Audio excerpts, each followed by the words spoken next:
Good afternoon. My name is Dick van Gameren. I'm Dean of the Faculty Bouwkunde.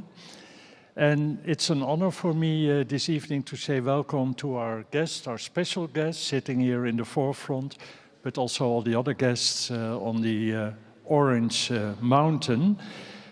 Today we have our second event in the new academic year organized by the Public Program.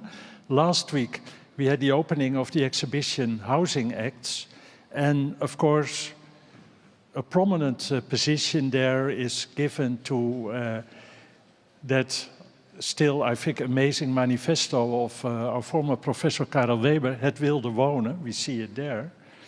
But this evening, our BK Talks is fully dedicated to Carel Weeber, of course, one of the most, I think, influential and colorful professors in our faculty in the last 50 years.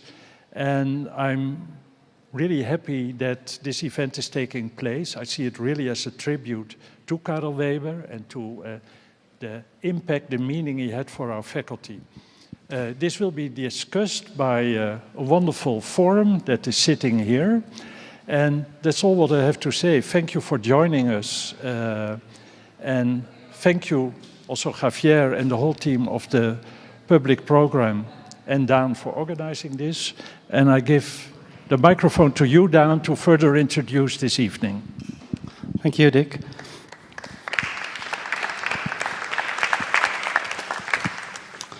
So, Carel Weeber was a multi-talented Antillean Dutch architect, professor, chairman, provocateur, and voice of reason who passed away earlier this year. And to commemorate his work and the impact of his work on our profession, we will devote this BK Talks to him and the meaning of his work to actually all our challenges of this time. And that varies from the need for massive housing, working cross cultures, climate-sensitive design, and the role of polemics. And a special welcome here also for the family of Carel, who is present here in large numbers. Very welcome. And we will discuss this tonight with 4 panel members, who I will briefly introduce. First of all, Afaina de Jong from Studio AFARAI. She's a Dutch architect based in Amsterdam, graduated with Carel. We will hear later more about that. And her studio AFARAI has worked on for renowned institutions like the Rijksmuseum, the Venice Biennale, the Van Gogh Museum, and the United Nations. And she works on the border of architecture and art. And her work is deeply connected to represent people and cultural movements that are not traditionally represented in spatial form. Then, right of me, we have Nima Morkoç. He's an architect and founder of the HaHa Design and Development Studio based in Rotterdam. And he's worked across architecture, urbanism, landscape and development, and has a special focus on innovative housing solutions, transformations as well. And he teaches here in Delft on the studio of housing, of the timber housing and micro living studio, right? And on the left of me, we have Vera Yanovshtchinsky, founder and architect of Vera Yanovshtchinsky Architects in The Hague. She has built, like Carel Weeber, numerous housing projects across the Netherlands. And among others, the Poortwachters building here in the Spoorzone in Delft. And she's also known for a book that will be republished this week called Architecture as Climate Machine. And that has also some links to the work of Carel Weeber. And last but not least, Wouter Vanstiphout from Crimson, an architectural historian at Crimson. He was a professor here from 2009 till 2020 with the Design and Politics chair. And he is, last year he published the monograph and biography of Carel Weeber, autonomous 100% Carel Weeber. And we will start by giving him the floor, because not all of you are aware of the fact who was Carel Weeber. I think the mic works automatically. I'll give you the remote, but you give it back to me afterwards.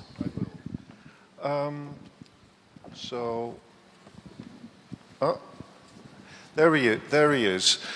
So this is Carel Weeber, or Carlos Maria Weber, as he was baptized.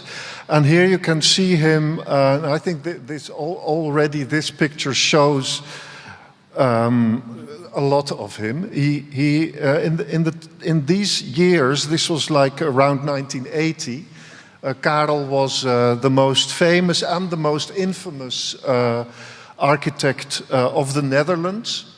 He drove around in a very sleek young small car, and he wore a gigantic fur coat with his buttons undone, more than on this picture often, and looking like that, he built gigantic social housing projects. And this, for example, is one in Rotterdam on Hofplein. It will soon be demolished, by the way, by somebody who also taught in Delft.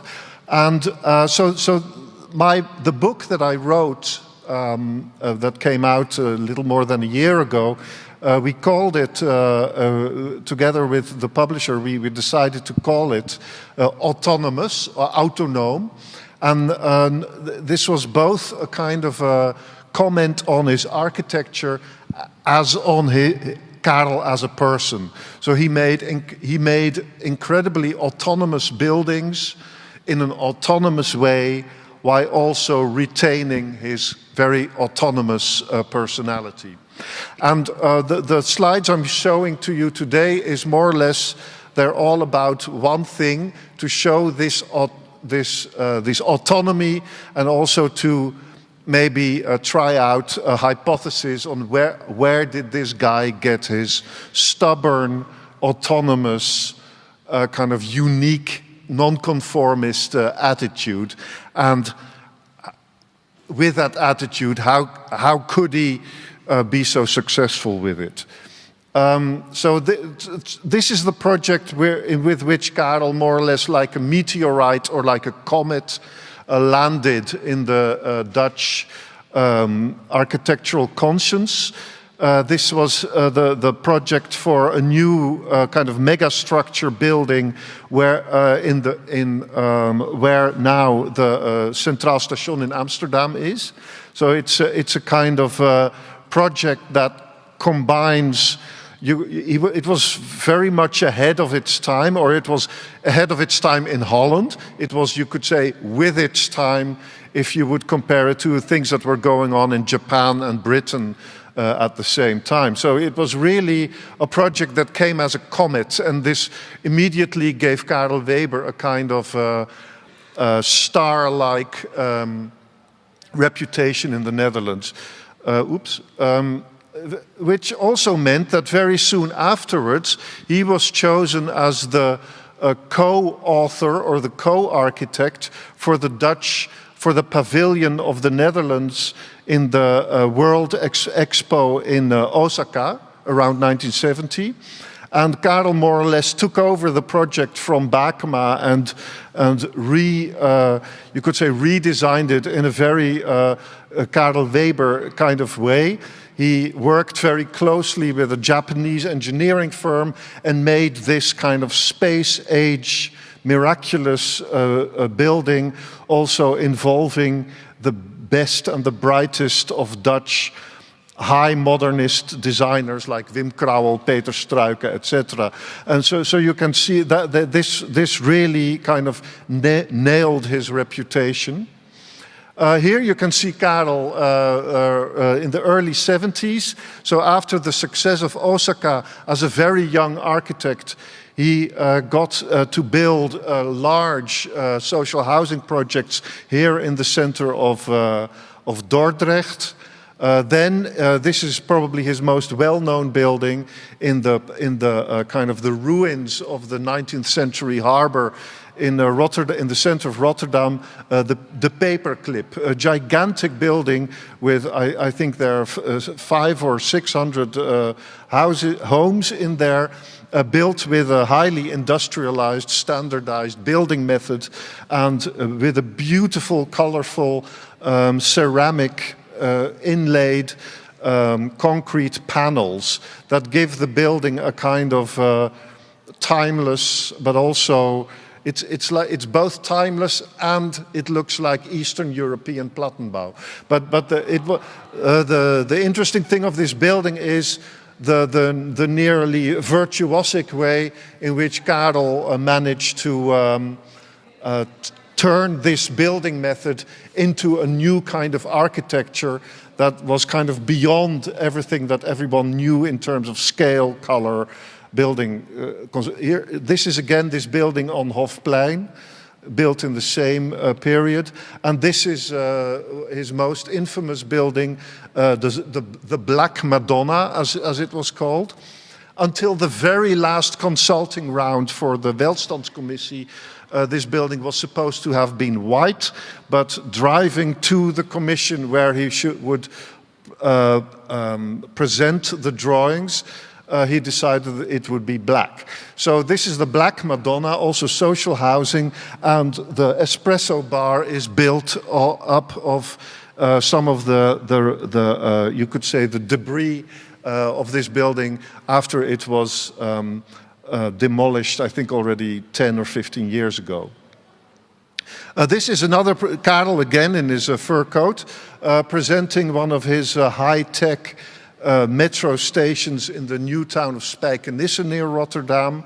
Here's another one of those. And you can see here that his architecture has actually more to do with, you could say, the modern abstract art of the 60s and 70s than with architecture of the 60s and 70s. This is also a fantastic building. It's fantastic in the literal sense of the word, that you can hardly believe, like, is this really a jail? This was not what jails looked like before Carel built this prison building in Rotterdam.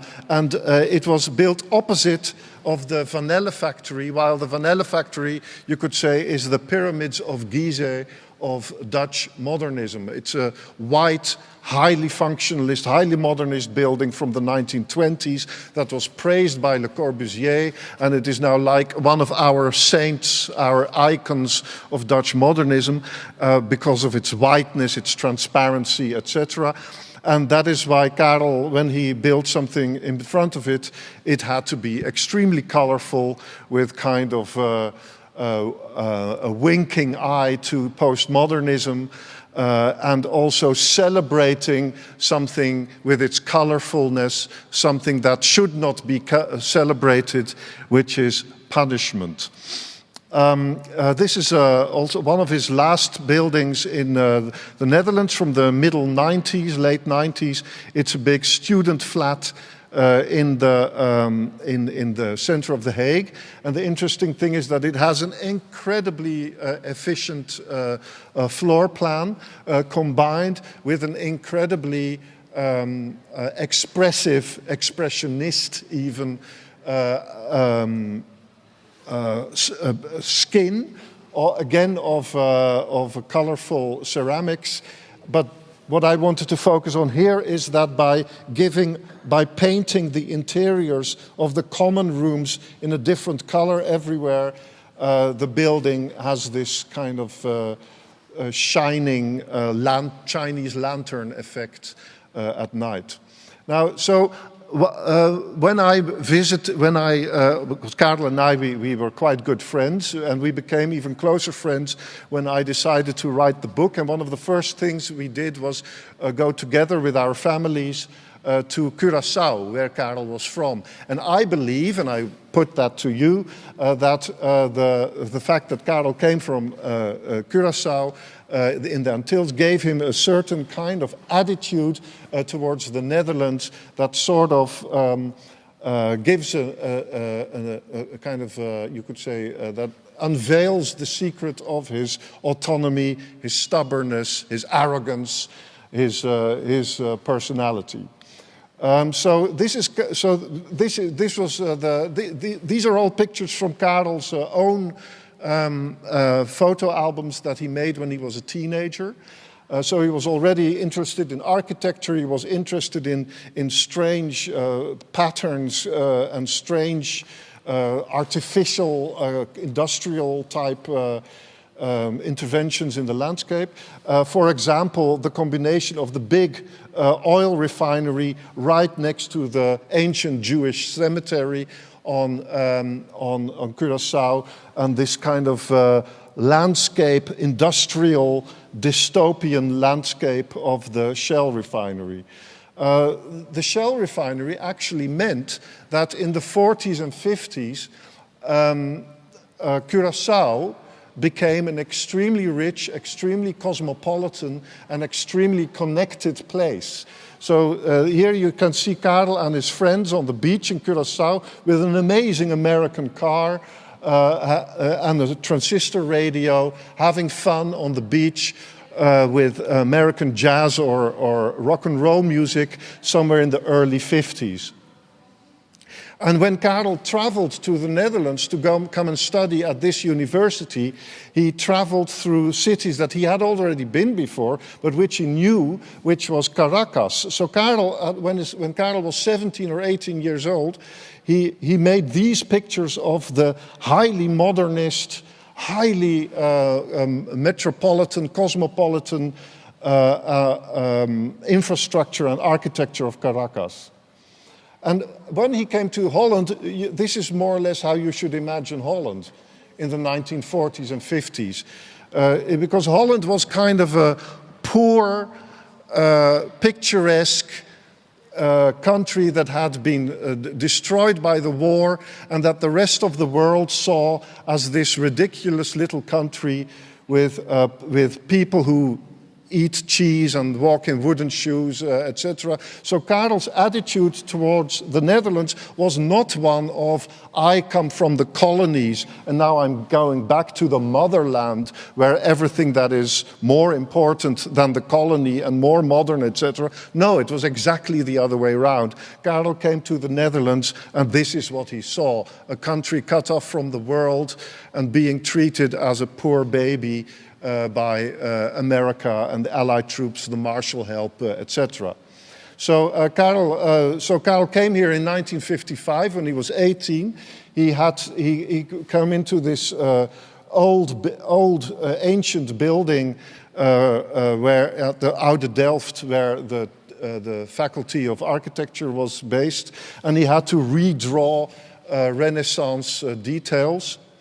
This was the kind of architecture that his teachers built. So for Carel, actually, the first years in the Netherlands were a kind of, you could say, a shock in terms of how backwards, reactionary, provincial everything was. I mean, in the school, for sure, there was some modern architecture, but that wasn't taught at this school at all. So Carel really had to, while Carel came into the Netherlands knowing about Manhattan, knowing about Caracas, knowing American jazz, American movies, knowing about American cars. So he was a modernist even as a 17, 18-year-old boy coming into the Netherlands, and the Netherlands was a kind of backwater. So now I'm fast forward. Carel left.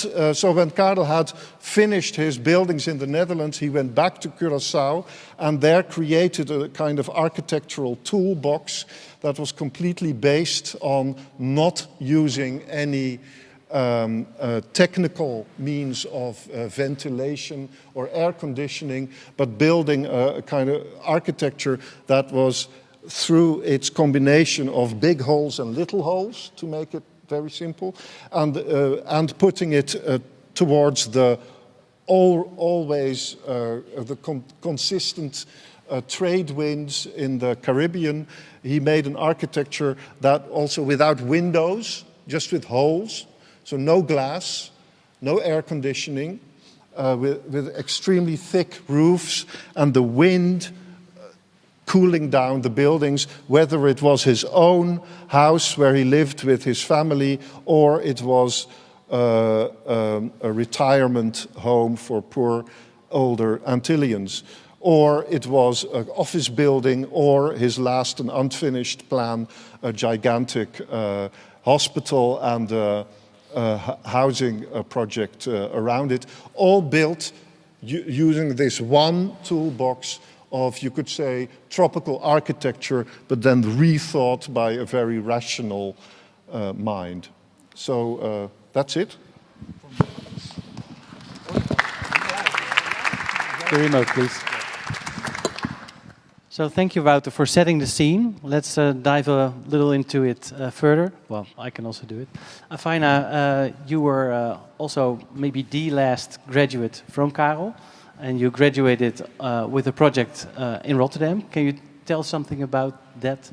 Yeah, I mean, arguably the last one. I mean, I don't really know, but I do like that kind of credential. Yeah, so I graduated in 2002, and when I was studying, for me and my friends, it was really like, if you want to do something cool, you have to go to Carel Weeber, because, I mean, I think he afforded us, you know, a lot of freedom to explore whatever we wanted without kind of putting his stamp over it. So I think it was always kind of amongst my peer group, and still was like, oh, that's the cool professor, that's the place to go.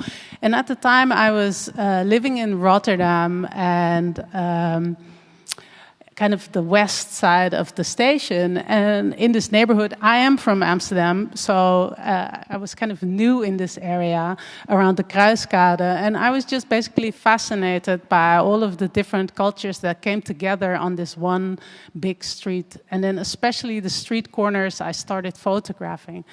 And so I went to Carel and I said, look, I really want to do something new. I want to do something based really on kind of the street culture, the local cultures, the underground cultures that are there in Rotterdam, and something that celebrates kind of this local community and these local cultures that are now not being celebrated in all of these high-rises that are being built, that are in a way soulless and have no connection to what Rotterdam is. Also, cosmopolitan place. I mean, I don't know what slide is next, I'm not intending to do a lecture about my graduation project, but just to kind of, yeah. So I used a lot of video to do kind of field research around the Kruiskade, and to really document a lot of the culture there. And what I really enjoyed was that Carel was the whole time, or Professor Weber was,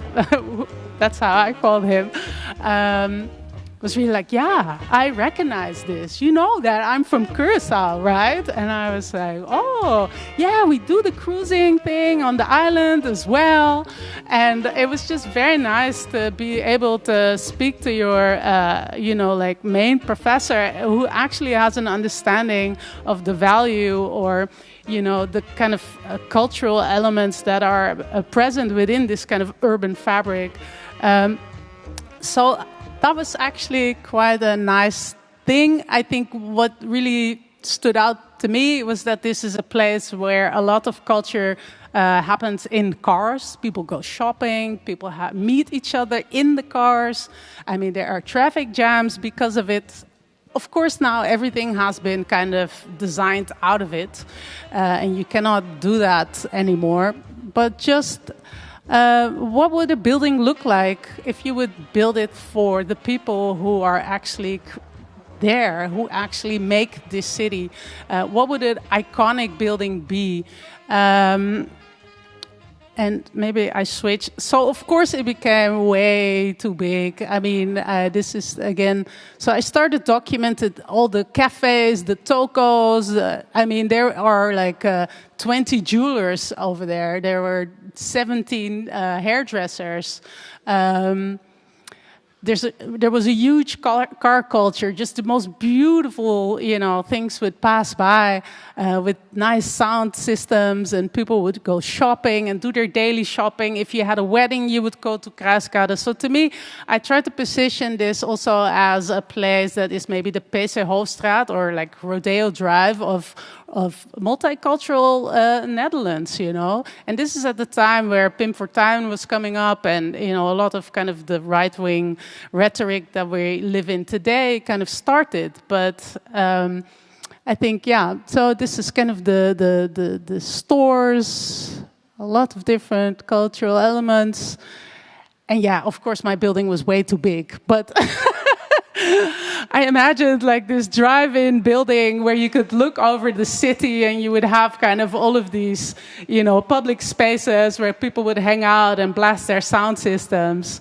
And I think Carel really liked it. He gave me a good grade. I had like an external examiner who basically hated it and was just like, this would never be built for these people. That was the critique. So, I mean, that goes to show, I don't know how it is nowadays at the TU Delft. Can you explore a little? I think Carel was very much an experienced teacher. I think he had about 600 graduates, I think, overall. But I think I've been following you a little since you graduated. I think it's still the theme very much present in your work. Yeah, for sure. Can you say something about how the lessons you learned back there, what they still mean for your work today? I think, I'm an educator now myself, and what I really appreciated about Carel Weeber as an educator is that the boldness that you also speak of is something that he encouraged in his students. Right, so there are no limits. Of course, you make considerate decisions, but the world is larger than the faculty, right, or than what already exists. So I think that was something that I found very important, and also something that I try to instill in my own students. Now that I run a master department, it's really like, go out there and not go out there and reproduce what is there, but go out there and articulate, an aesthetic and a functionality and a research base that makes sense in the world that we live in today. And I feel that was something that, Carel did very much, and I really appreciated kind of, him really being there and also fighting for you as a student to be like, this project has value, this project exists in this world. And I think that's very, very important still, Thank you, Afaina. Very nice. Let's move on to Nima. You're relatively new, I think, to the work of Carel Weeber, yes. But you're in the kind of same field of innovative housing, trying to use the most contemporary technology to build, maybe massive housing in an affordable way. Mm-hmm.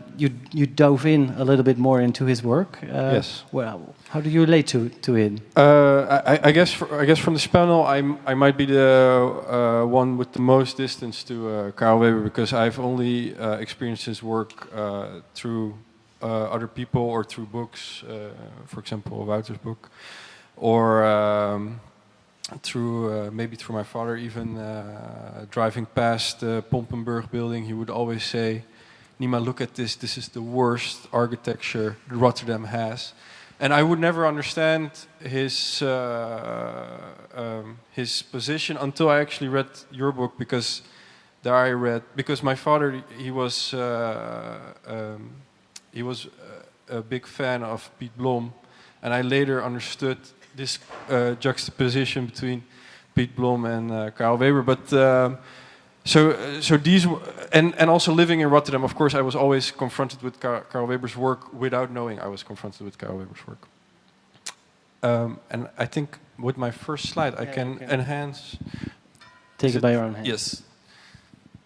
And way later on, when I started studying and then doing my first job, was at West 8, an urban design office in Rotterdam. And the very first project that I got sent off to was the Spuiforum in The Hague. And this it's this building in the middle. It was a competition where West 8 was put together with Felix Klaus, Gertsen Schulze, and Frits van Dongen, who was later, I found out, colleagues with Carel Weber. And it was a big, cultural center, let's say, in the middle of this plan, urban design plan that Carel Weber has made. where you can also actually see on the very right corner, the hotel is still Carel Weber's, and in the back you see the towers, which is on the place of the Zwarte Madonna. So here, as a very fresh fish, just looking around, experiencing everything, I was in the how do you say, the second-hand conversations of Carel Weber's work, which was very interesting. But I was not that aware of his of his actual positions or anything. But it was very interesting to find out in this way. And this is just. I'm just going to go through. Just way later, when I started my own office, I was busy with transformations. So that's if in the moment when we were going into the discussions, transformations are my starting point. So this is a church that turned into housing, which I could relate to with the Wilde Wonen manifesto a lot. The way I was thinking about housing here, how it could be. Purely, how do you say, match someone's wishes of how to live by itself, and this again led to the social housing projects that I'm currently working on, which I'm spending the most time on. Is actually not even in the same way making completely new housing, but this is. Very much looking back at the housing that we have built in the 50s and the 60s and the 40s. So maybe even a little bit before Carel Weber, and maybe a little bit the kind of housing that he maybe hated, if I may say so. I don't know. But this is the kind of social housing that I'm working on now, and the innovative part that you just mentioned before is, for example, that. We are here now not only looking at topping up social housing, but even taking away parts of this specific kind of buildings and topping up extra, because the building method is a timber building method, which is very light, where we can build back extra layers of housing. So in that sense, doing a lot of social housing in bio-based materials. Are there things from Carel you now see in retrospect that you can learn from his work, the way he approached technology and design and architecture? Yeah, a lot. I think. I think first and foremost is what Afaina already mentioned, is the way he questioned the rules and the processes of how housing is being built. I think in the second hand, of course. These kind of housing, which was a little bit before his period, is maybe the first mass prefabricated housing solutions that were just coming up, and his way of doing prefabricated housing is maybe the first one that is attempting to also bring in a real kind of architecture, I feel like, into these kind of prefabricated housing. And I think with the coming times that is ahead, we are challenged with doing that again. We know the lessons that we learned before, and but we also have to deal with sustainability, CO2 emissions, and also using the existing stock as much as possible. Yeah. So new challenges. New challenges. New era. Okay, thanks. Let's move on to the last panelist for today, Vera Yanovshtchinsky. You are, like Carel Weber, also very much focused on housing projects, and you studied here while he was a professor. But it was not so much that you were his student all the time, but there were some moments that you did learn a great deal from him. Can you tell us something about that? Does it work? Yeah. Well, actually, I'm going to tell you something that I forgot until a few minutes ago when I was talking to this lady in green. The first time I met Carel Weber was before I even started studying. It was on a graduation party of a student of his, and there was this 35-year-old professor. I think the youngest professor ever to be Absolutely. in the Netherlands. Oh, I don't know, anyway, here. And he was very charming, I can tell you. It was, Sophia, I understand. So, he was also very enthusiastic about Delft. And he was talking about Delft in a very convincing way. Like if you want to study architecture and you want to be able to be in an environment where you can make your own choices, Delft is the place. And I must say this was the situation in Delft when I studied. I could choose my projects, I could choose my teachers, I could decide how long I wanted to study, which was something, for some people it was not such a good impossible nowadays. Condition. I know. For some people it was a very bad condition, but for me it works very well. I was quite disciplined. So when I started a project, I did it, but I did not study all the time. So it enabled you to have to take time off and to do other things that were very important for my personal development. So this is something that I totally forgot until we were talking. I thought, well, yeah, this happened. And maybe this is even the... that was the moment you decided to go to study architecture? No, that was the moment I decided I'm going to do it in Delft. Well, there is a history before, but that's another story. But when I studied in Delft, you had schools. I don't know whether it still exists. I mean, there were not official schools, so you had the different currents. Yeah, and different approaches and different ways of looking at architecture and of looking at the world. And it made this place, well, the other place, very vivid and very interesting. Because I don't notice that there is so much polemic in architecture as it was then. And, well, of course, Carel is one of the... Vaandeldrager, how do you say it in English? One of the most explicit exponents of this. Provocateur, huh? Yeah. Yeah, which was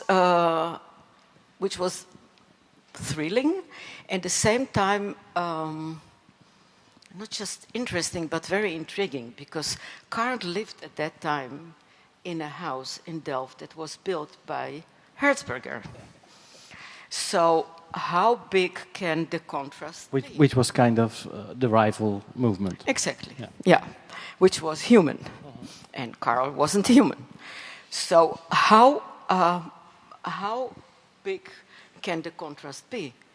And I must tell you, as a student, it's a gift when you are confronted with such opposites in one person. And this is something that went on with him, actually, with him. I think this was his person. I mean, later we also became kind of friends, thanks to my ex, not thanks to me. So you had the social Carel, which was charming, really, a very charming person, a very nice, very kind person. It's a totally different person that you know from his provocative side. But I think this is maybe for me and maybe for the future the most important or the biggest gift that I take with me from knowing him, that you don't have to be consequent till death us part. You can choose different ways of looking at things, and eventually you combine them in your own way. And this is maybe what is, I think this is very typical for him, that each building of him, also what you've shown, each building of him is different. You don't know what you get. When you give Carel a commission, you don't know what you get. And this is something which is very annoying for clients, because it's much easier when they can say, well, this style or that style, and they can put you in a box, and they become your biggest enemy because you have to provide what they are expecting. And so Carel was a person who did not let him put in a box. I'm not talking about his work, because really every building is different. And there is a building you didn't mention on the A10. could you ever believe that Carel would make a building like that? It's kind of For those who don't know it, it has a pitched roof made from copper. It's kind of postmodern, and so this is at the time you could be maybe very critical about it. So how can you do it? But in retrospective, I think that this is a huge gift of freedom that each commission has its own rules, has its own question, has its own necessities. And there is nothing that requires, there is no reason to be very consequent just because you have to be consequent. But then I'll get just between, I'm getting there. So when I graduated, I chose Aldo van Eyck as my graduation professor, as my mentor. Also the other side. Yes, the other side. And we were just talking, many people have, in my opinion, not the right idea about Aldo. Aldo was very free, a very good teacher. He let you do your own thing, and he was able to get into your project and put in words what you were busy with and help you there. But when I graduated in those luxury days, you could choose again any professor you wanted, and on each subject or each part of the project, you could choose the person who was right for the job. And I thought, well, this is my opportunity to choose for everything the expert in that field. So Carel Weeber was my professor for functional analysis. I don't know if you still teach this in Delft, but this is, I mean, it sounds very dry or very mathematical maybe, but I believe that every building, regardless of how it looks like, has to have an intrinsic logic that serves its users. So you need to understand what a building is about, how is it used, what options do you open to the people who use it, what freedom do you give to the people to use it, while everything goes smooth and easy. To put it very simple, you have to find a toilet without having to cross the whole building. So this is what I learned from Carel, not just in my graduation, but in his way of, in his approach. So to organize the floor plan in a good way? In a good way, in a rational way, and regardless of how the architecture look like, and of course combined with space, which is difficult to put in terms of functional analysis, but it is, of course, very, very, very important functional thing. So this, and the funny thing is that I had Aldo van Eyck on one hand, and then Carel Weeber on the other hand, and they did not fight. It was really very nice. So again, here you have this idea. I mean, they fought each other about the neutraliteit and these kind of things. But this was polemics. This was not. They had their thing that they presented and represented. And then we come to actually, I think, the reason why I'm here. Maybe you can have some slides. Oh, sorry. Which one? This one? Yeah. Okay, that's me. Yeah.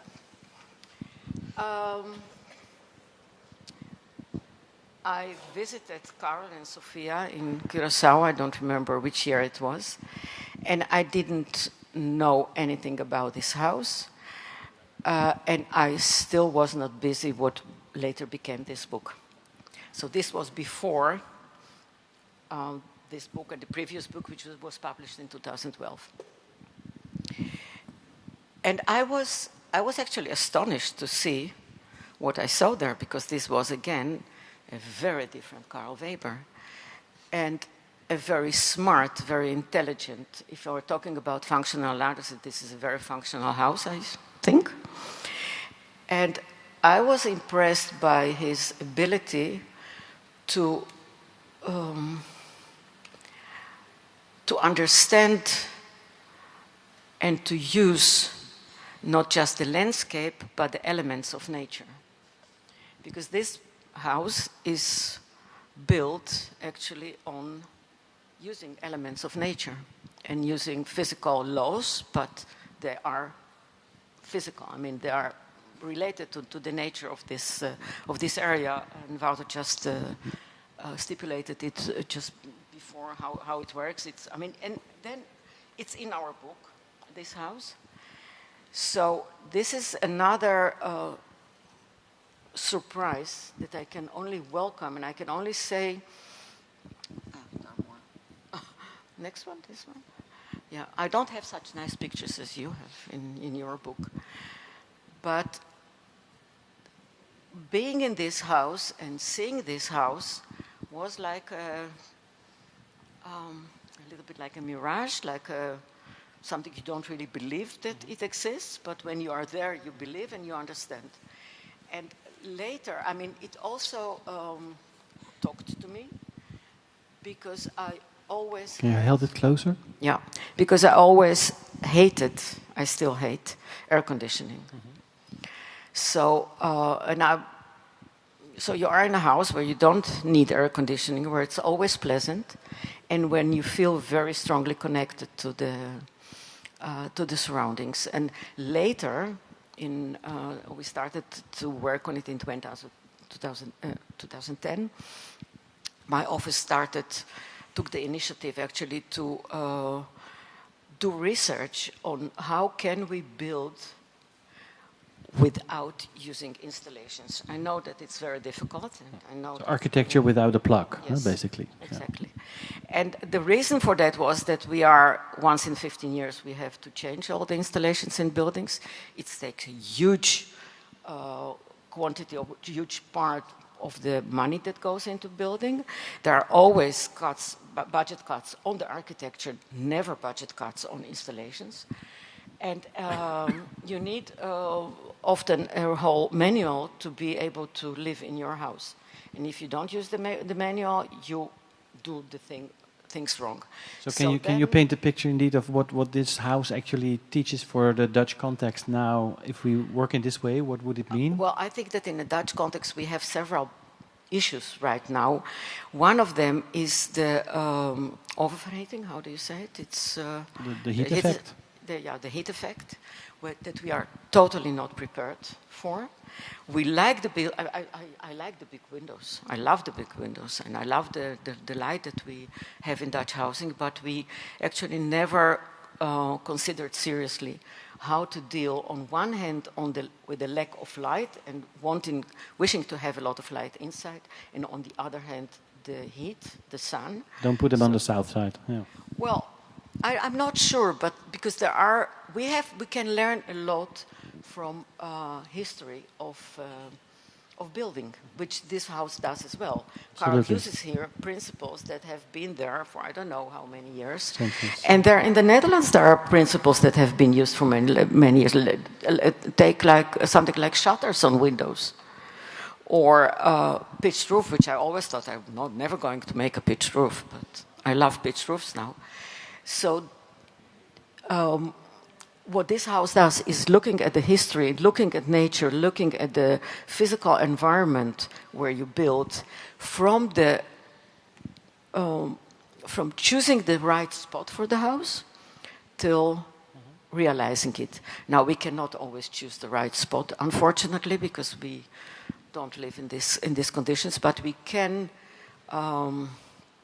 consider and try to adapt the buildings, to adapt the plan that we make to the physical conditions of the Netherlands. Rain, sometimes a lot of sun, on the other hand, cold, winds, and so on. So generally speaking, I think that we have to reconnect to the nature and the climate of this country. Let's go a little bit more into an open discussion. Maybe you want to react to this. Is it something that you recognize also in your projects, that you want to make use of this, or is this very new and fresh? Or?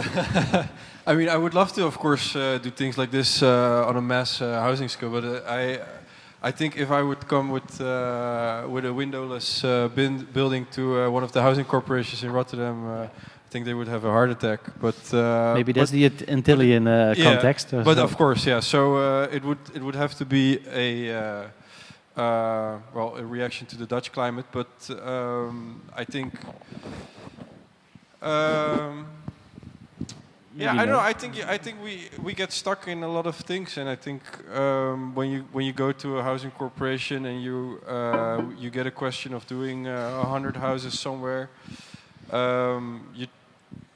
you're also working together with a contractor and with an engineer and with a building physics person, and maybe the discussion now has been. It's way more in segments as compared to before. Maybe I'm not sure, but maybe Carel Weeber had a bit more autonomy or a bit more. He was his own client here, so that helps. Yeah, of course that helps. But at the moment, when I go to a social housing corporation, I mean we work with the newest techniques, of course, but those newest techniques all and of course also the efficiency, the money. They all lead into this pit hole where we get stuck in the installation thing. That is the unfortunate truth right now. Too bad. Yeah. Wouter, Vera also mentioned this ambiguous character of being. I think I know Carel Weeber as maybe the most rational person I ever met, and at the same time he was very rebellious. To what extent was that also kind of very deliberate, and or was it a mixed character?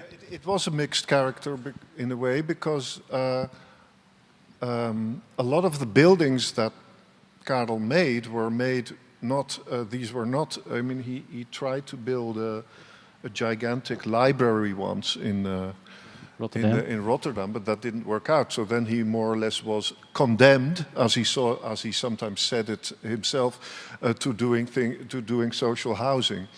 But I think there are two things interesting. One is that Carel kind of threw himself wholeheartedly into the task of building social housing, and there was such a thing as social housing, you know. So, and also there was such a thing as architecture of housing in the 1970s and 80s, and I don't think that exists anymore. Well, you know, architects right now, of course, you have to invest hugely in installations, because the floor plans of the houses, especially the small ones, are so bad that you need installations to make them livable in the first place. So what you can see now is that architecture is in... You know, architecture is one of the few technologies that manages to go backward. I mean, the general technological performance of architecture as a technology in itself has gone backwards instead of forward, and that is a really for us as historians. That's a really interesting fact, because that doesn't I mean, rocket scientists are better at rocket science than they were in the 1970s, but architects are not. Well, maybe the architects themselves are just as good as they were, but the kind of technological context and the political context in which architecture is being produced right now creates really, really bad buildings. And Carel was in the luxury position that he built in a time that there was a consensus that buildings should be good, and that housing should be good. It should have good floor plans. And then, of course, there were huge debates between Hertzberg and Van Eyck and Carel and Piet Blom. Well, what is a good plan? But everybody agreed is the architect should be able to come up with a good plan, and then we build it. That is gone, you know. So it's an unrecognizable landscape for architects right now than it was in the 1970s and 80s. Did he then benefit as well, that he was an outsider on the one hand, but became maybe the most prominent insider? Yeah, he played that game very well. The insider, outsider, the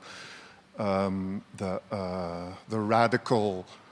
I mean, the radical, and at the same time, Carel was in so many boards and commissions and juries, and you know, so he played that game very well. But I think what is interesting is I also think that maybe it's debatable what meant more for him personally, his teaching or his designing. I think the teaching. I think was when he said goodbye to the faculty here, I think he had a look back at his career. Yeah. And he said he was focusing on three things: being an architect, being a professor, and being an administrator, a governor. Yeah. And maybe he had to choose, maybe, or should he?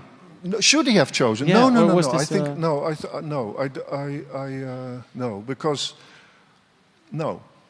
I think maybe for himself it would have, or for his family, maybe it would have been better if he had chosen, but and financially it would have been better if he would have chosen. No, I think also I also think that, and that it's a shame because in one way the teaching is the stuff that is most easily forgotten. On the other hand, it is the stuff that you cannot forget because he hatched more than 600 architects. But of course, that kind of influence is difficult to pinpoint. But I think this attitude that you both, Afaina and Vera, talked about, the attitude of Carel as a teacher, I think that is incredibly important. And it is a shame, though, that polemics also hardly exists anymore. Polemics about architecture. There's polemics about housing, but there's no longer polemics about architecture. So yeah, so it's also, I mean, there was a fourth dimension of Carel also. I mean, all the appearances on the radio, television, in columns in newspapers being the subject or the instigator of a public debate about architecture. I think, in a way, the fact that Carel, for some people, became the most hated architect of the Netherlands, and that his buildings sometimes became the most hated buildings of the Netherlands, I think there's a huge cultural value to that, because it causes buildings to be discussed. And I think that is really important. What do you think about that, Afaina? That Carel was both an insider and an outsider, and that he used his position. How do you look at that, also from the work you do? Okay, that's a hard question. Okay. I mean, I think people like that are very helpful, right? Because they have the ability to switch between worlds, to bring people in, bring new ideas in. And for instance, the book De Wilde Wonen, to me, just graduating, that was like so exciting, you know, like we wanted to be part of that. And I think maybe I'm actually in it. I mean, I don't know if it was a great idea, but at least it was like instigating something in our minds that, okay, you know, we're going to try. Yeah, it is boring, right? Like, we should find new ways of doing this. And I think, you know, having the ability to do that, because you're on the inside, you have a position of power as a, as a professor or the head of the BNA, you know, that means a lot because you're putting it on the agenda. And I think, you know, that also opens a lot of doors, I feel, for young architects, for people who look at things differently. So yeah, I find that very valuable. It's something I completely miss also nowadays. Like, architecture has become so incredibly boring. You know, it's just not the place to look for new ideas, in my opinion. And I think you need characters like that to make new connections. Yeah. But Wouter, how can you say that the 70s housing was better than the housing that is being built now? Well, Mike? First, you could get a house. You know, I think that is the very first function that that housing needs is you can get a house. You know, that's the first thing. Second is that house, if it were built in the post-war period, you could say, probably had a floor plan that was somehow logical and somehow connected to light, Natural air, ventilation. yeah, ventilation, etc. These, and probably that house was also designed to be a house instead of designed to fit in a building envelope with a grex under it, which is land exploitation. So it means the algorithm that decides how much money the building block will. These, I mean, architecture right now, the normal housing architecture is a kind of derivative of logics that have nothing to do with housing architecture or any kind of spatial quality. But to me, analyzing this Carel Weeber work in the past few weeks, for me, shows the start of that. No, I don't think so, because no, I don't really. Because I think the start of that is the late 80s, early 90s, when housing, when the privatization wave started. I think that is the cause. Not. I mean, what? No, I don't. I mean, you can have enormous debates, and rightly so, about the quality or the design choices that Carel made in a lot of his buildings, for sure. But I was looking at this interview, and he's talking about the paperclip. I think it might be a interview where Hans van der Heijden is interviewing him about his choices of why he is doing this and that, and it to my analysis, it really goes like, well, this was the system. It was a concrete system, but then, of course, in the background, he makes the programmatic choice to do a maisonette and the crazy shape, which is something you cannot do right now in social housing. And but which social housing? Yeah, I mean the paperclip in. No, but I mean. You mean which social housing? Oh, like that. Yeah. Well, I mean, Vera, I agree with that, but there is still some social housing being made, but not as much as before. But then there is this second part where they go like, but how did you choose these colors? And he says, well, the factory made 6 colors, so I chose these 6 colors. Yeah. And that to me feels like the first kind of way where we are now, and maybe it already started with the post-war housing of the Portiek flats and the Galerij flats. But Vera, how you also deal with this in daily reality and in the past 30 years. There is still social housing. I think there is still a lot of. Doesn't work. There is still a lot of social housing, but there are many things changed. Of course, we had the period that there was, you could even study here, Volkshuisvesting. Like, I wouldn't know the English social housing. term. Yeah, but it's okay. Public housing? Yeah, well, you had a whole direction. I mean, you could study it. You could become an architect on this area. And then you had at the municipality people who were responsible to take the architect by the hand and to meet the requirements and to get your contingents on time and so on. So it was very regulated, and it had also its problems. I'm not very. I mean, I don't want to romanticize that time, but I do agree with you that there was a big production and there was a lot of building. But what the reason for that is, I think that I'm not sure that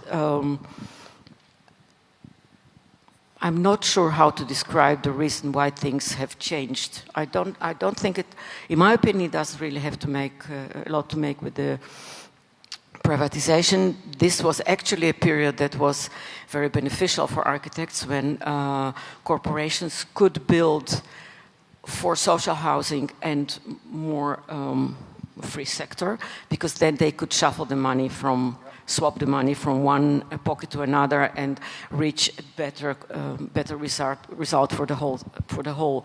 I think that what actually changed is our approach to urbanism, Because when you talk like something like the paperclip, I mean, you had an area free, and you could do your shape, you could do your thing. It was also the wederopbouw was, of course, like tabula rasa.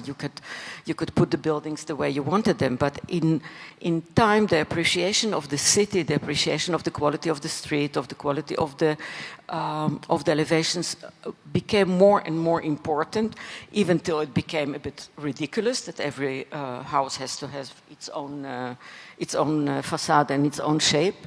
But behind that, there is still very often social housing. And I think that there are many plans that do have good layouts, do have good floor plans. I'm not that negative about it as you are, but there is of course a problem, and one of the problems is that we have to build smaller and smaller and smaller. And when we have to design a house for 60 or 65 square meter with 3 bedrooms, well, you can imagine what happens. This is really no air. But this is not the only practice that exists, and yeah, I'm not that negative about it as you. But we cannot build any more apartments as big as in the Bijlmer. Great apartments. Mm-hmm. Yeah. Our whole appreciation and approach to urbanism has changed, and that makes that you have to fit into an envelope or into a frame. What would Carel do? I think one of the things that what is also about I agree about that it goes deeper even than architecture. It goes to the level of urbanism, but there's also the philosophy of philosophy behind urbanism, and the philosophy behind urbanism in the 1970s and 80s. That's why I'm wearing a T-shirt of Joop den Uyl. He was our last the Social Democrat prime minister. He was the prime minister in the 1970s. The idea in the 1970s was not just with the national government, but also with social democratic city councils, was that you should build social housing in the heart of the city, in the most important places, right in the middle. You build social housing, and then of course you have to build it there in high densities, because you do. And so the roots of a project like Pompenburg, the round one in Rotterdam, or the Zwarte Madonna, of which you have the archaeological remains, is that you build social housing right in the middle of the city, because the middle of the city as such, is one of those things, just like healthcare, culture, education, that you have to spread fairly and evenly over the population, notwithstanding their income, class, or level of education. So when these projects were demolished, is a completely different philosophy has replaced the old one. It's not even it is an ideological philosophy which says, no, it should all be accounted for. It should all it should give profit. It should be on the market. So the market does not allow for a piece of real estate so important as being right in the center of The Hague or right in the center of Rotterdam as not bringing in money, because it says in the law that all the real estate that you have should be accounted for by comparing it to what it could have profited on the market, which means that social housing... We have some audience that also wants to get involved. Yeah. I think we have a mic as well. Yeah. You can share one. Sure. I've sent it out. No, it's fascinating to listen, but going back to Carel Weeber, I'm looking always at that rotating cover of Het Wilde Wonen. So I feel now in the conversation a kind of nostalgia for the period of Joop den Uyl, volkshuisvesting. But it's Carel Weeber who says there, Het Wilde Wonen. He is asking for the end of volkshuisvesting. So I'm confused now. I mean, it's about Carel Weeber. Yeah. What happened then? There's also... As somebody said before, Carel is a very confusing man. I think so did he make a mistake?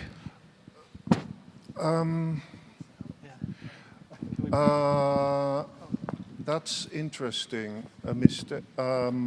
Well, it didn't go as planned. He say he's in favor of the free market. It didn't go as planned. But I think what Carel was, the way that I see it, is that Carel saw let's say, the early signs of the collapse of social housing and the collapse of this kind of social democratic consensus. He saw it, and then he thought, I'm going to take kind of a leap forward, you know, kind of a, I'm going to destroy it before it collapses. So, and to replace it with a sort of, you could say, nearly utopian form of nearly anarcho-capitalist utopia or dystopia. So I think it was a Let's see what much Sophie more has to intuitive say about than a real plan. I might be biased, but somehow I believe that he was very good at adapting at situations. So if the context was making big social housing, or if the context was moving away to, I don't know, collaborating with Adrie Duivenstein, it was always the same goal, getting good housing for minoritarian groups in our society, let's say. And I believe that in the end, the big lesson of the Wilde Wonen is not the aesthetic one, which is being talked about, or the architectural one. It's really like freedom. Giving access to housing for groups of people, giving the possibility for people themselves to actually build their own houses in groups. So the particuliere wonen, collectief opdrachtgeverschap. It's more like a planning approach. If you see it in that context, I think what Adrie and Carel did together, the value is enormous. Take away the developer in between the client, let's say, the housing owner, and the need of living. And then you have the answer, and it's actually the same goal, it's just the context. I mean, if you live 87 years, your context changes, and you change. Absolutely. You adapt. Afaina. So, and that's one thing. And then the other thing is something I didn't hear here, but was very valuable of his work, is the Big Bang project. I remember that very well. I mean, first, still something else. It's like when we left to Curaçao, he said in the NIE back then, now at Nieuwe Instituut, he said, this social housing I built, they should be given to the people. For they have already paid it since long. I mean, these little houses, they costed 60,000 gulden by Dick.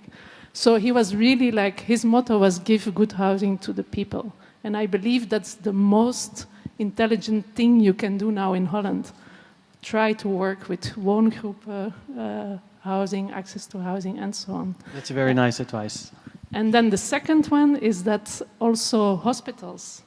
Till his death, he was fighting with the people developing the hospital in Curaçao, let's say, even from distance. And with one student, Laura Kaper, I don't know if she's here today, on distance, they won the competition for the Big Bang project, like for the new hospital of the future, against hospitals like EGM and so on and so on. So he, on his laptop from Curaçao with Laura Kaper, they invented a system for the dispersed hospital with an insurance system and so on, which I think is still very valuable for today. This is something you could discuss also. What should be the hospital of the future? Could you explain a little bit more about it? I think it's a very disseminated way of healthcare to bring it, the healthcare closer to the people, their houses, not too far away from the families in these factories.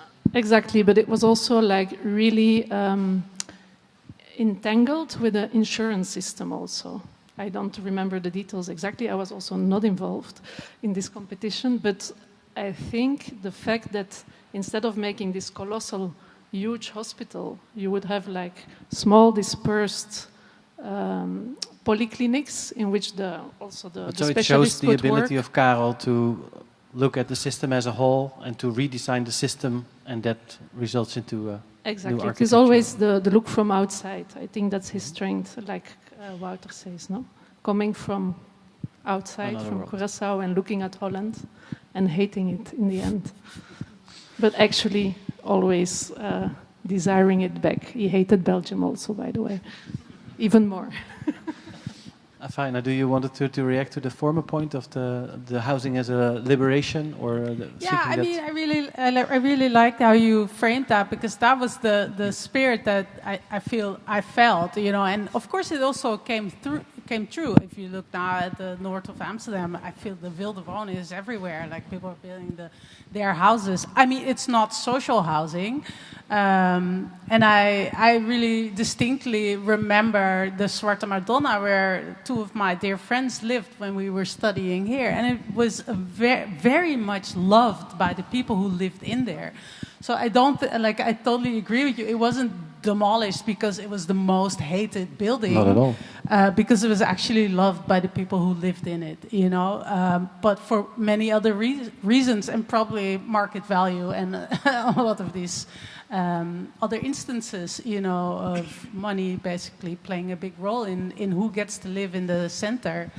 And I know this is not a panel about social housing, but it also speaks volumes, I think, that as we talk about social housing, it just feels so long ago, this spirit that you describe, you know, maybe for some of the students, it's like you can't even imagine that that was a thing, you know, or that was a reality in which a social house was a good house. Like I grew up in a beautiful social house, you know, it was like 120 square meters, maisonette, we had windows everywhere. I mean, that is a house in the center of Amsterdam that now costs 1.5 million, you know, and it's just ridiculous that, you know, as architects, we're just putting, you know, we have to put the same house in 65 square meters and then the rent is not even affordable. So, yeah, I don't know. I'm happy that this comes back here also because it was beautiful, you know, like there is a lot of style also in how Carel designed these spaces. And I think social housing just becomes now this bland box thing, while why shouldn't it have like aesthetic quality and quality in the floor plan and all of these things? Yeah, I don't know. Yeah, you don't agree. I really disagree. Nice. Yeah. I really disagree, and I think you do as well. We both build social housing. And I think that we build I think we make good social housing. To speak you can just speak about my office. And I think that many architects in the Netherlands make very good social housing. Houses are smaller, but it doesn't necessarily mean that they are worse.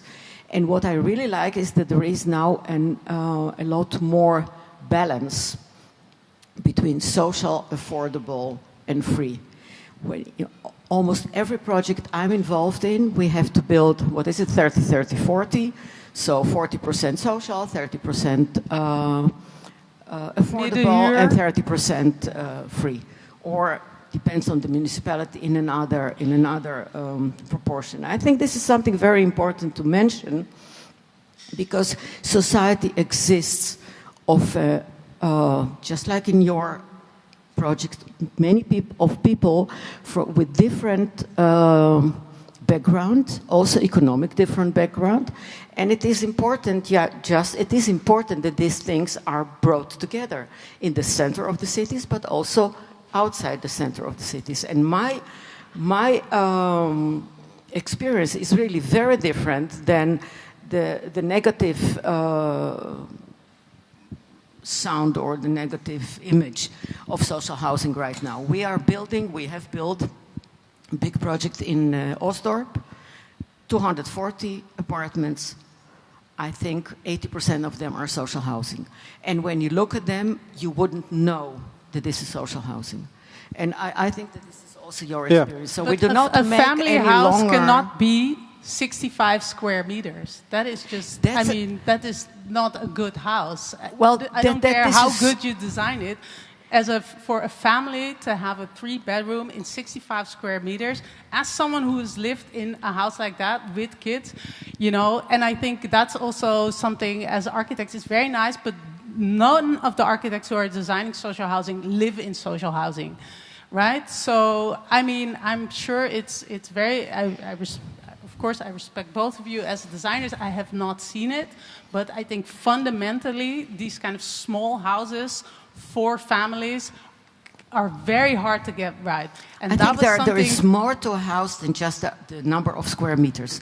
There is the surrounding, there is the urban texture where you live, there is the access to facilities, there is the social context you live in. So there is much more than the floor plan. And also in 65 square meter, of course you cannot make the same as in 120, but it does not necessarily mean that this is a bad house. It depends on how you design it, and of course, everything is smaller and it's harder and it is not as spacious as 120 square meter, of course, but you still get to live in a nice place in a good neighborhood with good surroundings and so on and so on. But so I think, I would like to build social housing of 120 square meter, but I also think that it is important that there are other and more values than only these issues. So I would support everybody who says make them bigger, but if you cannot make them bigger, which is right now part of the problem, you can still make good floor plans, you can still make a good court, you can still make a good environment. Maybe give Nima for a moment the room. Yeah, is it also from maybe a lesson from Carel? If you look at his projects, they are huge projects. They're not 40 houses, they're 466 houses. And is that something that might help also in this debate? Well, I mean, just to start off, I think what Sophia said before, it's Sophia, right? Okay. What Sophia said before and what Afaina said before, I think there's a total truth to that the architects are maybe right now not speaking against as much as they should to the political side of that there should be a higher quality of social housing or more social housing or more social housing in the city center or some stuff like that, but. The stuff that you said before, and I'm not taking it personally at all because my projects are really cool. But there's a lot of really cool social housing happening right now. There is the Monad Nokus has done amazing social housing for Dudok Wonen. Studio 9 Dots has done amazing social housing right above the central station of Amsterdam. It is in the north. Maybe you don't like to cross the river, but it's amazing. It's really, but it's really beautiful, and it's total falsehood that there's not big social housing anymore because it's really once I get the social housing client, they go. These are the 5 categories that I want to have you do the square meters in.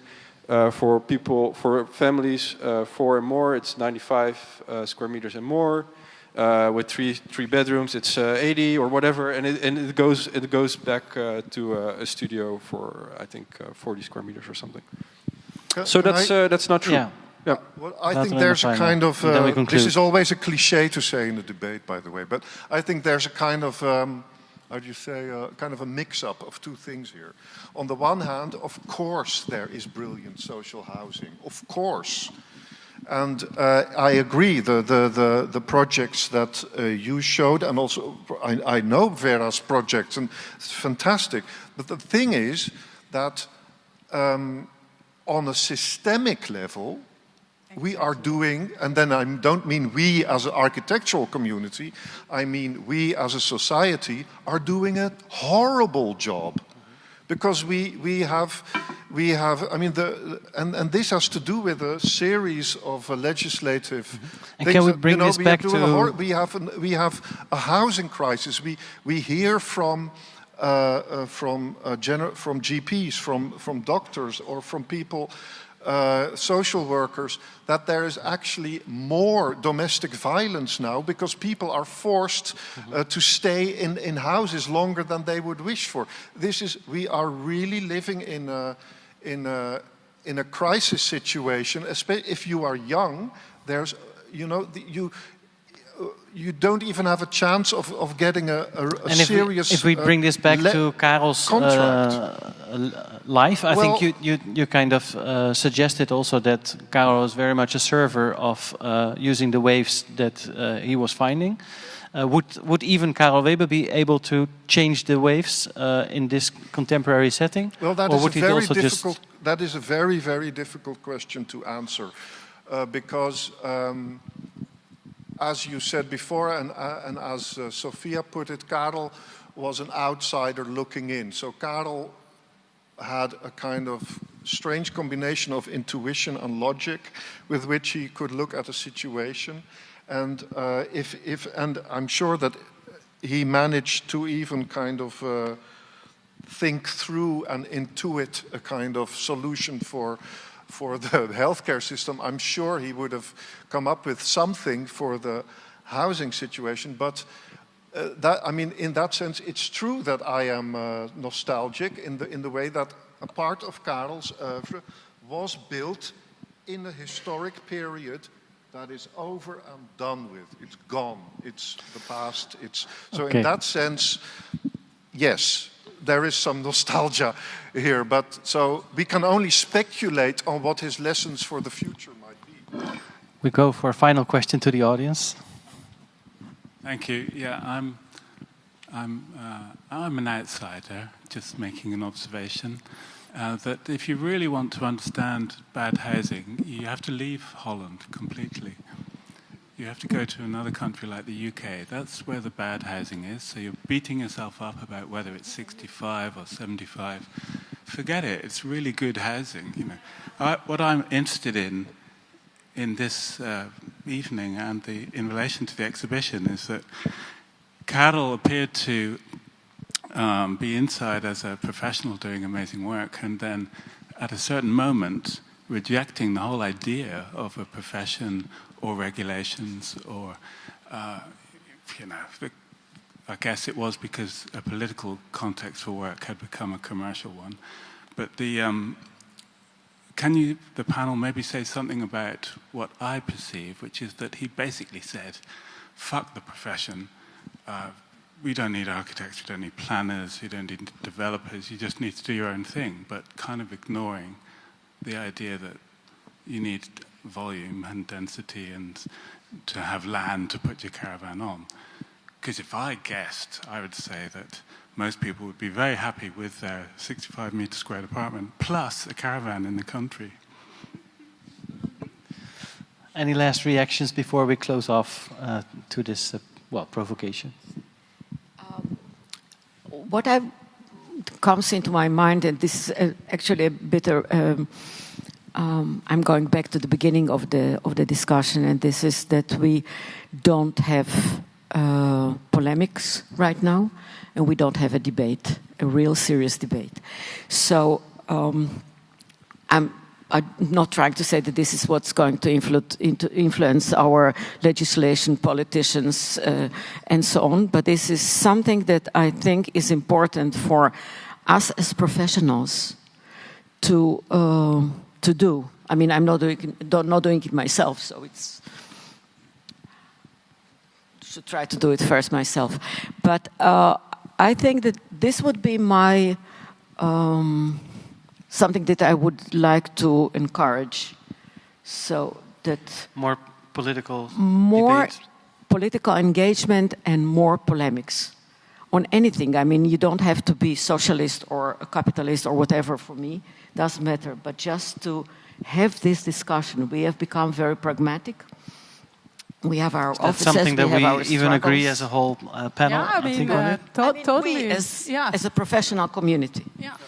Because, I mean, so the discussion is indeed not about 65 or 100, but it is amazing that this architect was super big, even doing social housing. Like, I don't even see that as a reality nowadays, and I think the public nature and the publicness of his outward, performance, being on TV, putting things on the agenda and saying things should be like this or that. I think that I would love to see more architectural debate also in the public sphere, because at the moment in the housing crisis, it's something that concerns everyone. So many young, to have even an intern, to have students. It affects universities. Students can't find housing. Offices can't find interns. People can't afford to go to school. You know, like we don't have teachers. Like it's fundamental. So I feel like, you know, agreed. It's not about the square meters, but it is about speaking up. When it's just, you know, it's time. Like, and I don't even make housing, but it just frustrates me every day. So I think it's a very nice conclusion of the whole setting. I think Can I say one more thing, Daan, please?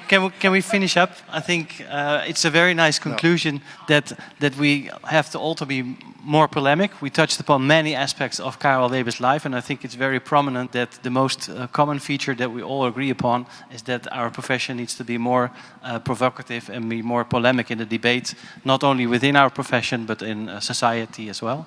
So thank you, audience, for all being here, and this will be readily available online too. And for those who are here, we will conclude with some drinks. Thank you.